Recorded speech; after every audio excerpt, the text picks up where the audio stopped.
Deutéronome, chapitre 7. Lorsque l'Éternel, ton Dieu, t'aura fait entrer dans le pays dont tu vas prendre possession, et qu'il chassera devant toi beaucoup de nations, les Hétiens, les Girgasiens, les Amoréens, les Cananéens, les Phéréziens, les Héviens et les Jébusiens, 7 nations plus nombreuses et plus puissantes que toi, lorsque l'Éternel, ton Dieu, te les aura livrés et que tu les auras battus, tu les dévoueras par interdit. Tu ne traiteras point d'alliance avec elles, et tu ne leur feras point grâce. Tu ne contracteras point de mariage avec ces peuples, tu ne donneras point tes filles à leurs fils, et tu ne prendras point leurs filles pour tes fils. Car ils détourneraient de moi tes fils, qui serviraient d'autres dieux, et la colère de l'Éternel s'enflammerait contre vous. Ils te détruiraient promptement. Voici, au contraire, comment vous agirez à leur égard. Vous renverserez leurs autels, vous briserez leurs statues, vous abattrez leurs idoles, et vous brûlerez au feu leurs images taillées. Car tu es un peuple saint pour l'Éternel, ton Dieu. L'Éternel, ton Dieu, t'a choisi, pour que tu fusses un peuple qui lui appartint entre tous les peuples qui sont sur la face de la terre. Ce n'est point parce que vous surpassez en nombre tous les peuples, que l'Éternel s'est attaché à vous et qu'il vous a choisi, car vous êtes le moindre de tous les peuples.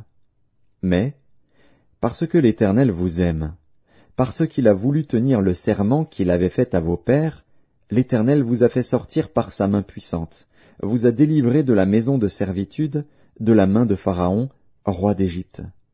Sache donc que c'est l'Éternel, ton Dieu, qui est Dieu. Ce Dieu fidèle garde son alliance et sa miséricorde jusqu'à la 1000e génération envers ceux qui l'aiment et qui observent ses commandements. Mais il use directement de représailles envers ceux qui le haïssent, et il les fait périr. Il ne diffère point envers celui qui le hait, il use directement de représailles. Ainsi, observe les commandements, les lois et les ordonnances que je te prescris aujourd'hui, et mets-les en pratique.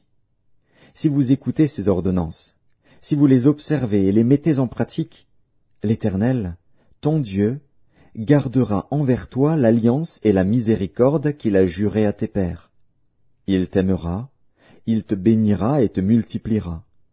Il bénira le fruit de tes entrailles et le fruit de ton sol, ton blé, ton moût et ton huile, les portées de ton gros et de ton menu bétail, dans le pays qu'il a juré à tes pères de te donner. Tu seras béni plus que tous les peuples. Il n'y aura chez toi ni homme ni femme stérile, ni bête stérile parmi tes troupeaux. L'Éternel éloignera de toi toute maladie.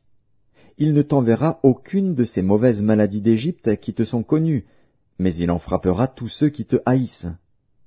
Tu dévoreras tous les peuples que l'Éternel, ton Dieu, va te livrer. Tu ne jetteras pas sur eux un regard de pitié, et tu ne serviras point leur Dieu, car ce serait un piège pour toi. Peut-être diras-tu dans ton cœur, « Ces nations sont plus nombreuses que moi, comment pourrais-je les chasser ?» Ne les crains point.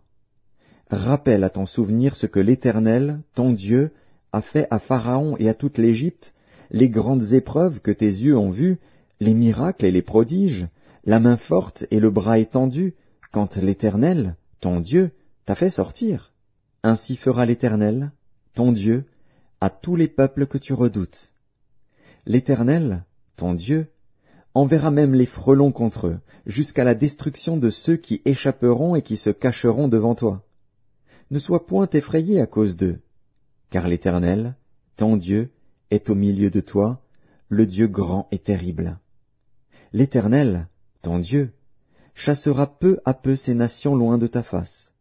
Tu ne pourras pas les exterminer promptement, de peur que les bêtes des champs ne se multiplient contre toi. L'Éternel, ton Dieu, te les livrera, et il les mettra complètement en déroute jusqu'à ce qu'elles soient détruites. Il livrera leurs rois entre tes mains, et tu feras disparaître leur nom de dessous les cieux. Aucun ne tiendra contre toi, jusqu'à ce que tu les aies détruits. Vous brûlerez au feu les images taillées de leurs dieux. Tu ne convoiteras point et tu ne prendras point pour toi l'argent et l'or qui sont sur elles, de peur que ces choses ne te deviennent un piège, car elles sont en abomination à l'Éternel, ton Dieu. Tu n'introduiras point une chose abominable dans ta maison, afin que tu ne sois pas, comme cette chose, dévouée par interdit. Tu l'auras en horreur, tu l'auras en abomination, car c'est une chose dévouée par